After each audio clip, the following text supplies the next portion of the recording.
the immediate past chief international spokesperson of the United States military worldwide. Our brave men and women serving in 180 nations. The Marines, the Army, the Air Force, the Navy, and the Coast Guard. And my buddy, my friend, Dana White, was the chief spokesperson for all of them at the Pentagon. Let's hear it to the United States military. Greatest force for good on earth. USA! USA! USA! USA! Now Dana, you were the first woman and the first black woman to ever serve as chief spokesperson of the Pentagon of the United States military. But Dana wears that Star of David wherever she goes. And as a Christian lover of Israel, and there is no bigger lover of Israel in the entire United States, including Jonathan Conricus, which doesn't mean much because you're from Israel. She just had an anti-Semitic attack against her in the Boston Logan Airport, where she was attacked for wearing a Magen David. So now, for the introduction to Jonathan Conricus, ladies and gentlemen, please welcome, what an honor, straight from Washington, D.C., the former chief international spokesperson for the United States military, Dana White.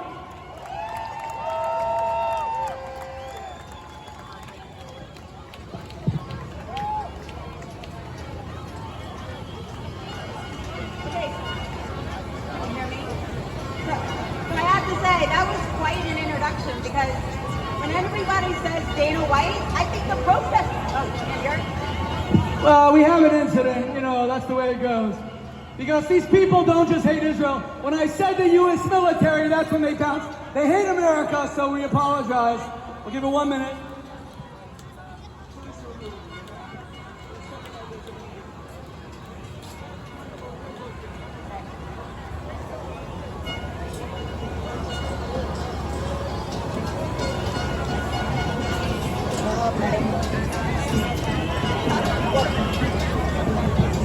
Ladies and gentlemen, please don't give these people the attention they seek. Please give it to Dana and to Jonathan Conricus! IDF, U.S. military, baby! Come back here. Let them leave. Don't give them the attention. IDF, U.S. military, USA. Ladies and gentlemen, Dana White. Thank you, Rabbi. When people usually say Dana White, I think even the protesters stop. No? Can you hear me now? Okay. Usually when people say Dana White, they're like, where's the UFC guy? And then I show up. But thank you, Rabbi, for having me here. It's been my honor, and it's going to be my honor to introduce Jonathan. I share your view that the United States military has been the greatest force for freedom, prosperity, and security the world has ever known. Serving as the chief Pentagon spokesperson under Secretary Mattis was the honor of my life. To tell the stories of our brave men and women in uniform, only 1% of the U.S. population, to serve them is a privilege. They are truly our best 1%.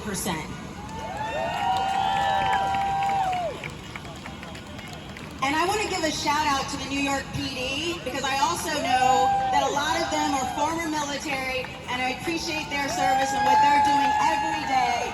So thank you, NYPD. Thank you, Fire and Rescue. We love you. Thank you very much. But as the rabbi said, my journey didn't start today on the Excella. My journey started about in the 1930s to this stage with my grandfather. Randolph L. White.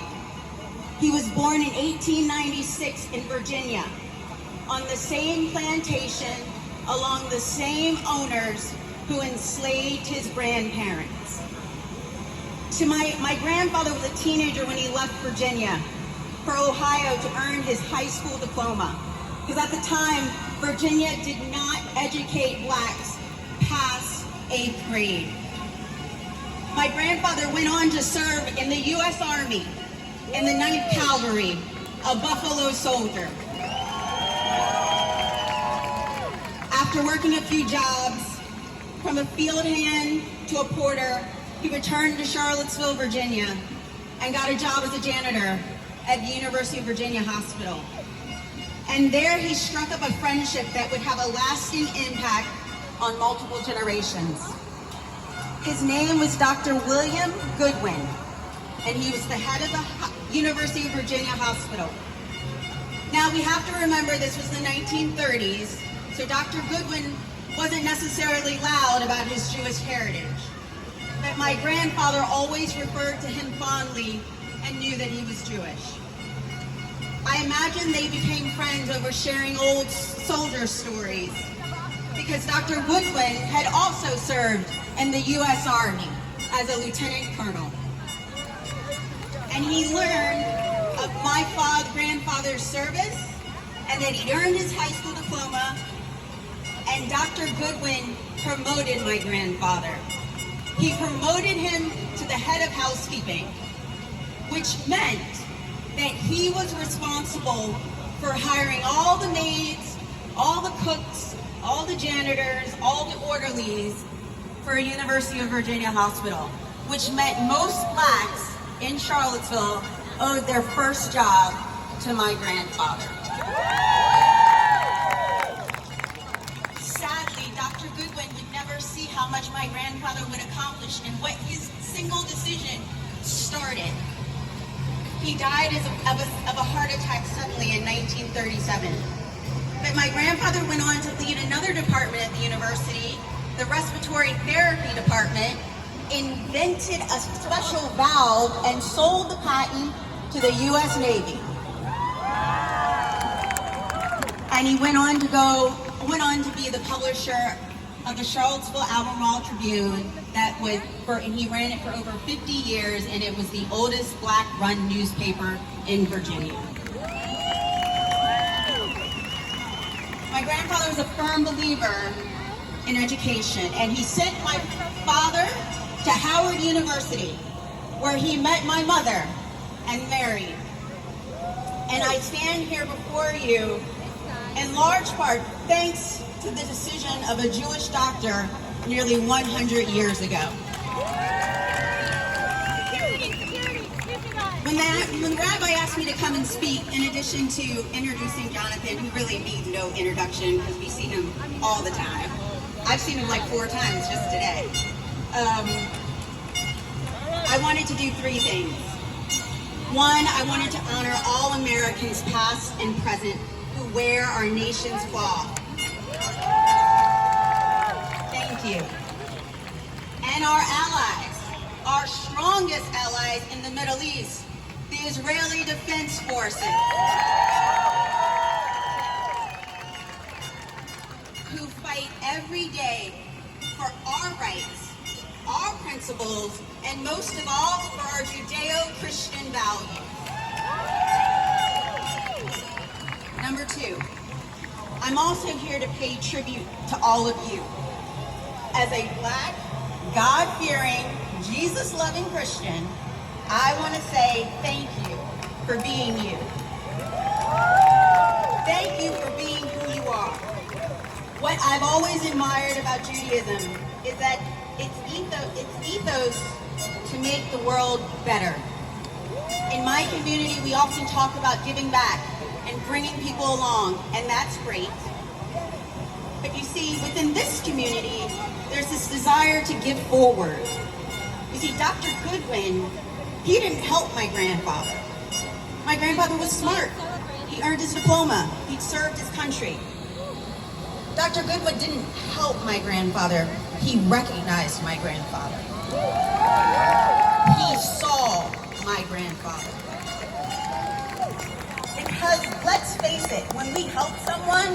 90% of it is about us, how we feel, how it makes us look. But Dr. Goodwin recognized someone. When you recognize someone, you respect them. And that's what he did.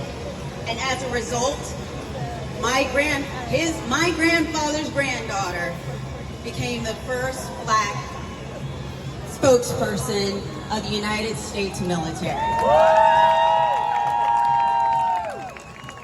There's a third thing. I also want to say, it is written in Isaiah chapter 49, verse 6, I will make you a light for the nations, that you might bring salvation to the ends of the earth. You are the light of the world, and I am so sorry that the world is so dark right now. I'm sorry that my friend's daughter was threatened because she wore her Star of David in this city. I'm sorry, and I'm ashamed. But I want you to know that you're not alone. You've never been alone, and you never will be alone. I know you know who you are, but I also just want to remind you of whose you are. Thank you for being you, because had God not chosen you, I would never have had the chance to choose him.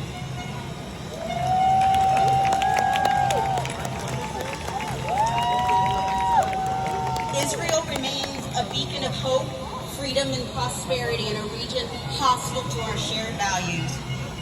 You are a light unto nations and the apple of God's eye. And we all know God always wins. So with that, it is my pleasure to introduce retired Lieutenant Colonel, former IDF spokesperson, and Senior Defense Fellow at the Foundation for the Defense of Democracies, Jonathan Cornicus.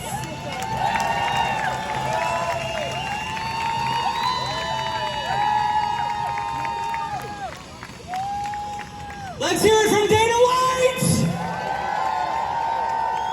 An African-American Christian lover of Israel, speaker for all of the U.S. military who wears a Magen David everywhere she goes! And now, my friends, I introduce the keynote speaker, Israel's chief spokesperson for the great idea, Jonathan Conricus.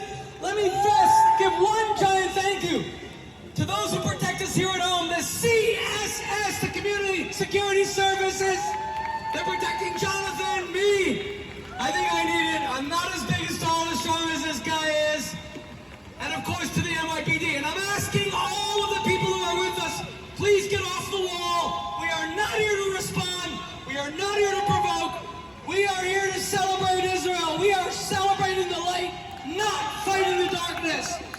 Ladies and gentlemen, straight from doing 20 international interviews today alone, the chief and most eloquent spokesperson of the first Jewish army in 2,000 years, Colonel Jonathan Conricus.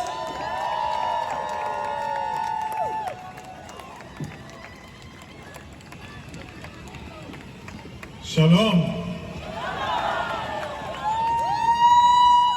What an honor for a kid who grew up in Jerusalem or was born in Jerusalem, one of the greatest and perhaps most important cities in the world, our capital, our internal capital, Jerusalem. What an honor for someone who grew up there or was born there to come to New York, to be speaking in Times Square, to look around and to see a sea of beautiful people who come here with love, not with hatred, who come with strength and unity, who come with passion, and who are here with energies of love and of good, not of hatred, but of love for Israel, yearning for peace, and who are here to say words of strength and of love.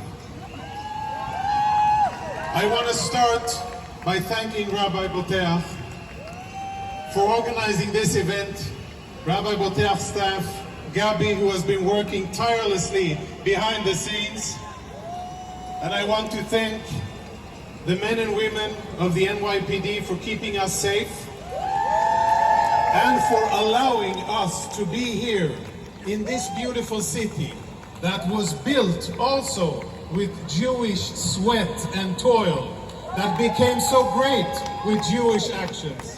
And we are here today because Jews over the time earned a place to stay here and speak, because Jews built this city, and it is right for us to be here and stand and speak and be proud.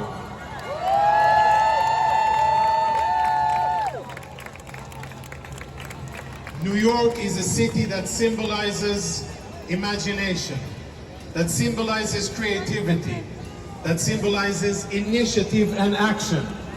And all of these things are the same in Israel. Israel is a miracle amongst nations. It is a small country that up until a few years ago only had one resource to put to the table, and that is our human resource, the people that we have and that we are blessed with. And it is this people today that sadly is fighting. We are fighting for our survival against the very same people that are represented on the other side of the street, whose message is hatred, where our message is love.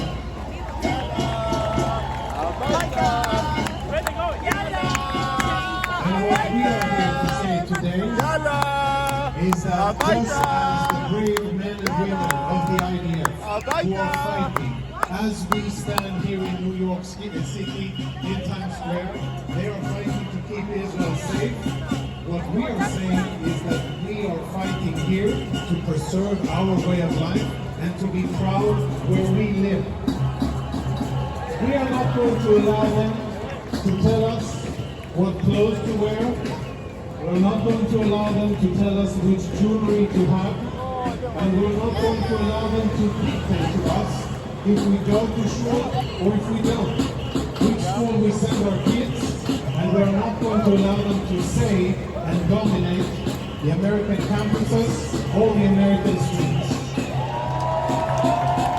We are here, you are here.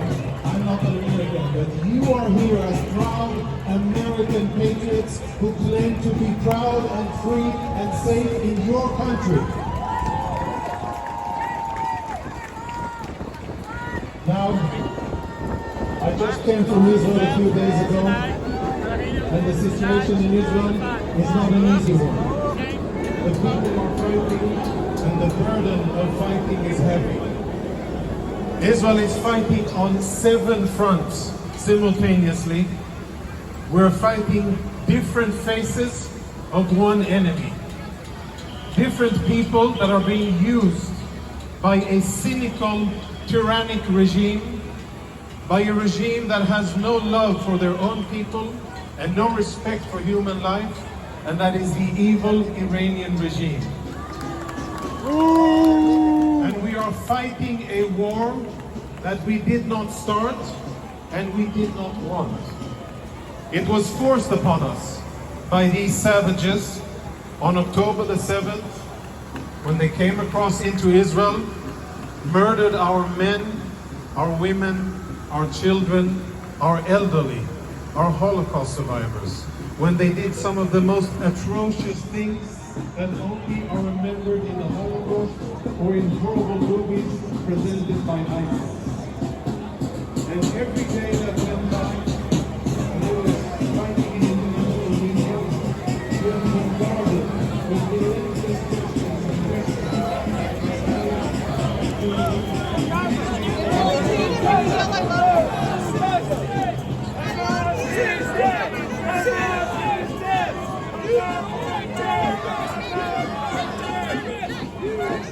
Back up, please. Do me a favor, please. Don't incite, okay? Let them clear out. They hate it when you yell "I love you" and blow them kisses. It makes them even more angry. You want to really anger them? Act really sweet. Me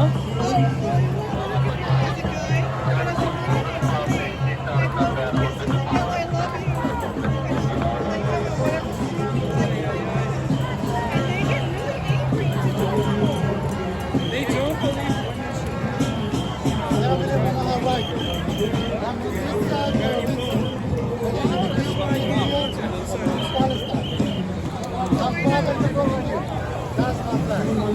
That's my flag over there. Oh, I love that flag. I love the pride, the Jewish pride flag. That's beautiful. In their country, they will kill me. You know why? Because the IDF has been kicking the shit out of them.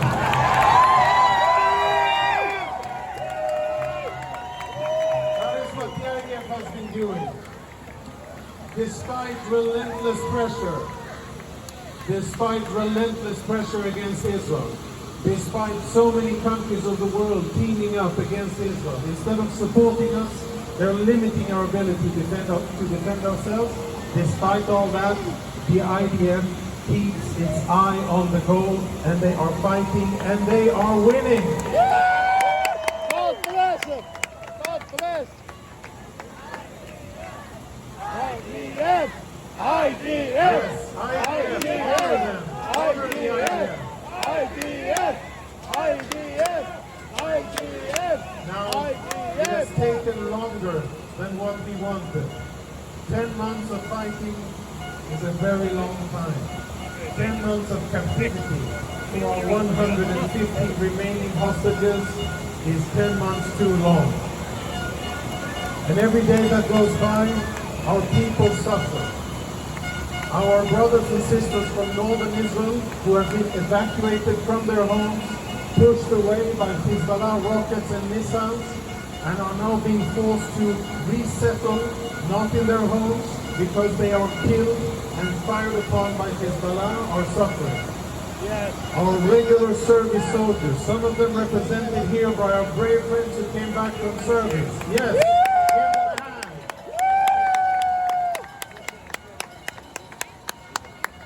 Our brave soldiers are fighting like lions. They are not afraid because they look back and they see the lives of Israel and they know exactly why they are fighting. They are fighting to defend our homeland, our people, their mothers and brothers and fathers. That is why they are fighting, and they need no explanation why they need to fight.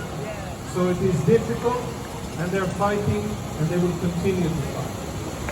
Now, I see from afar, and I meet Jewish communities. For the last half year, I have been traveling all across America and Canada. I've been visiting Europe, both North, Central, and South. And I've spoken to so many Jewish communities and spoken to so many Jews around the world. And I am sad to see how afraid and terrorized they are. So many Jews around the world who are loyal, beautiful, law-abiding citizens in their countries, who pay their dues, who pay their taxes, who honor their monuments, feel threatened in their homes.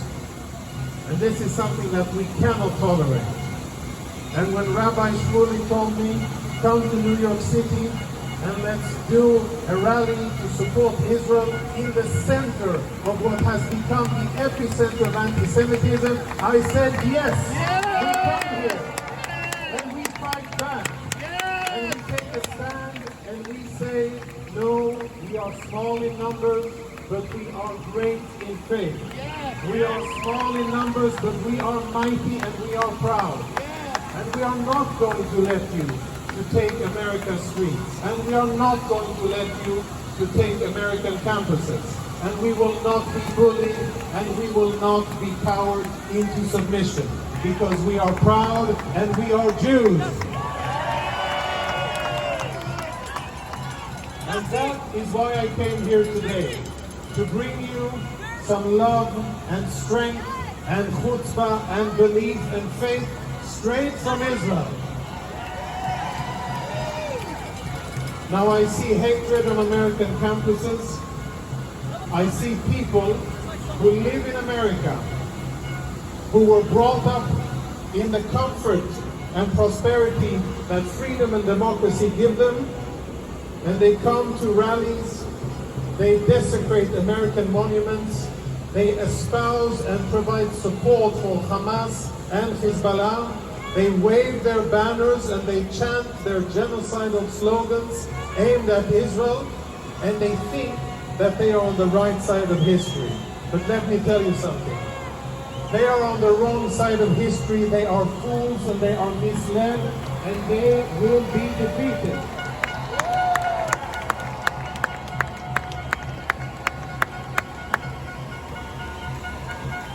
And when I see Jewish children bullied on their way to school, and parents who cannot safely go to work because they are afraid what will happen to their children on the way to school, I am worried.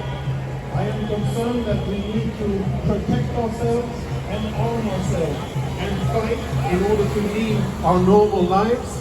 But if that is what it takes, then that is what we will do. Now, this 24 hours have been some mighty interesting 24 hours. For the first time in a long time, months, our excellent, calculated, professional, and moral IDF has delivered blows to our enemies that they will reel from for months.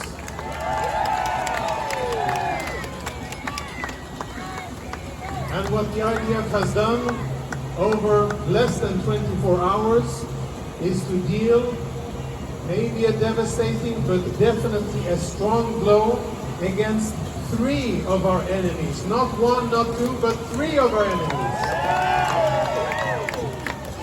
And not only did we take out enemy military commanders who were actively leading combat against Israel, who were guilty of firing rockets towards Israel, who were responsible for killing 12 children in Israel. Not only did we do that in Beirut, but we also delivered a strong and unequivocal message to Iran. We did so, the IDF did so. The IDF has been recognizing so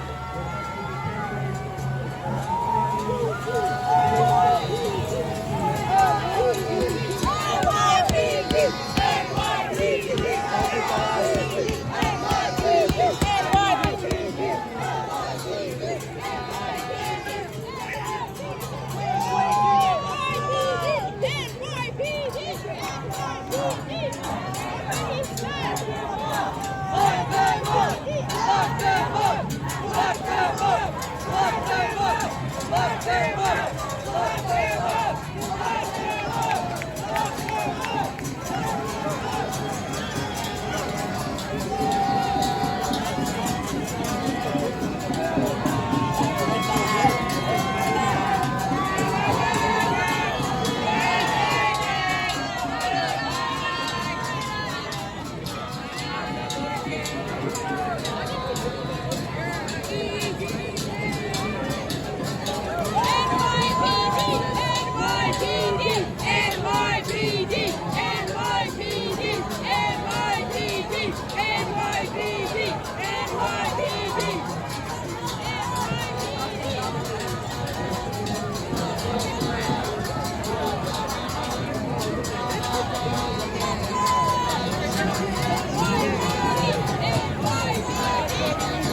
Over there. Go over there. Let's go.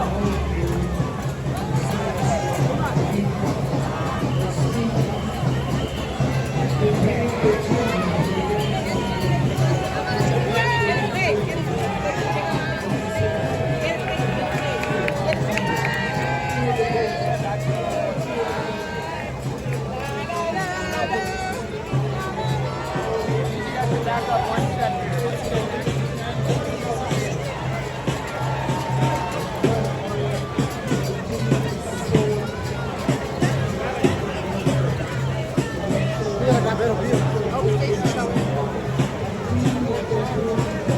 These are news, Rafa. This is news. These are news, right? These are Hey, everybody, I need you to take one big step back away from this barricade.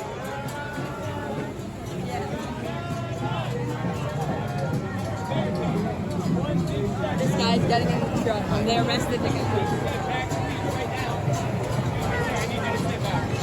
Hola. He asked you to step back. Step back. Siempre la gente en el mundo. Real easy. Take a step back. I'm telling you to step back. And you know who I am.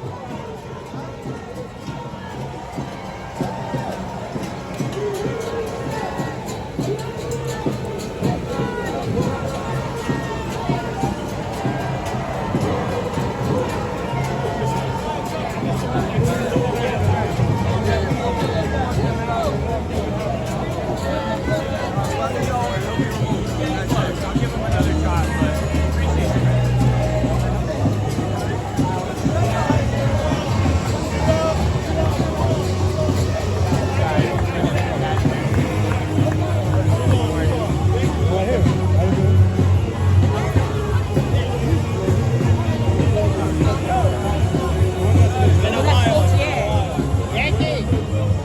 Ya se acabó, ya se acabó.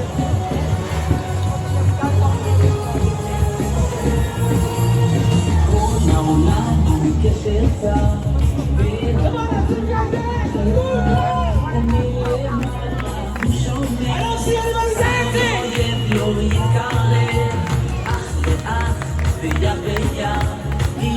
Guys, we still have 3 top speakers just dancing and I don't hear them!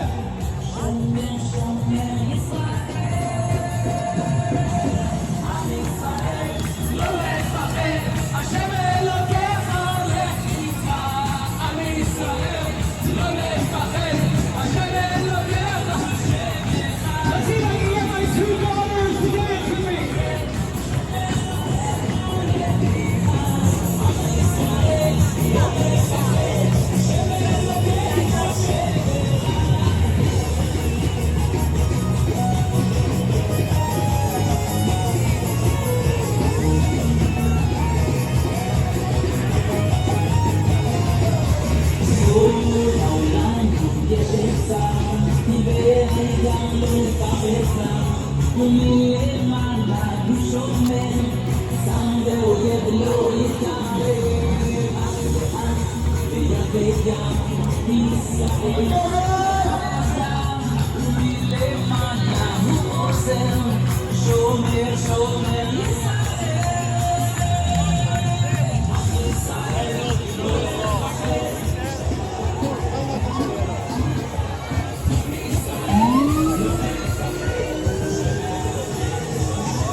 But Colonel Jonathan Conricus, Jonathan, I gotta ask you we need you. My friends, we have two incredible speakers to close off the night. I want you to know that the head of Carnegie Hall, Sir Clive Dillonson, is here tonight. And they do with us amazing events for Israel, the New York City, the African American community, the Muslim community, the Sikh community, the Buddhist community, and of course, the atheist community.